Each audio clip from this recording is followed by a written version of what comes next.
हस्, धन्यवाद। यहाँहरू सबैलाई हार्दिक अभिवादन।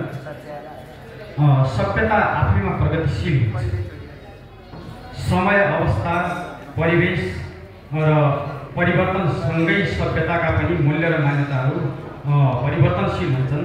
हामीले के कुरालाई कुन परिदृश्यका आधारमा अथवा कुन दृष्टिबाट विचार त्यसलाई व्याख्या गर्दै गऱ्यौँ, कुन दृष्टिमा त्यसलाई ग्रहण गर्दै गऱ्यौँ, त्यो कुरामा भर पर्छ।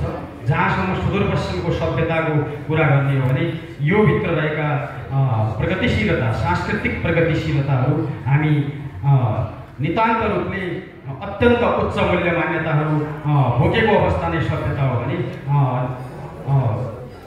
कुनै सामान्य किसिमका छोटा-मोटा कुराहरू त्यो जहाँ पनि विकारका रूपमा रहेकै हुन्छन्, बाइ प्रोडक्टका रूपमा रहेका हुन्छन्, त्यो कुराहरूलाई छोड्ने हो भने त्यहाँ चाहिँ यो सुदूरपश्चिमको सभ्यतामा उच्च मूल्य मान्यता, संस्कार र संस्कृतिका कुराहरू छन् र यो भित्र प्रगतिशीलता छ। मैले एउटा सामान्य उदाहरण भनौँ, त्यो पुरै मलाई नहोला। पहिला माछा पालो पानी केशर नन्दकृष्ण दाइलाई मभन्दा धेरै थाहा छ। त्यही कुरालाई हामी सबैले गरुड पुराण सुनेका छौँ। त्यहाँ चाहिँ त्यो बच्चा कसरी जन्मिन्छ भन्ने प्रक्रिया छ। त्यही पहिला माछा पालो पानी केशर, त्यही कुरालाई हाम्रो लोक संस्कारले भन्छ।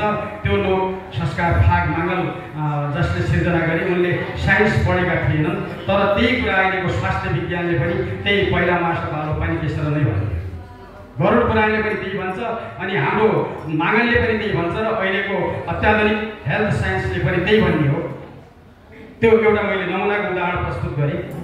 यो अर्थमा चाहे हामी सुदूरपश्चिममा रहेको चौधरी थारू, राणा थारू अथवा पहाडी क्षेत्रका बासिन्दाहरूको जुन सांस्कृतिक मूल्य मान्यताहरू छन् त्यसमा अति नै उच्चता छ।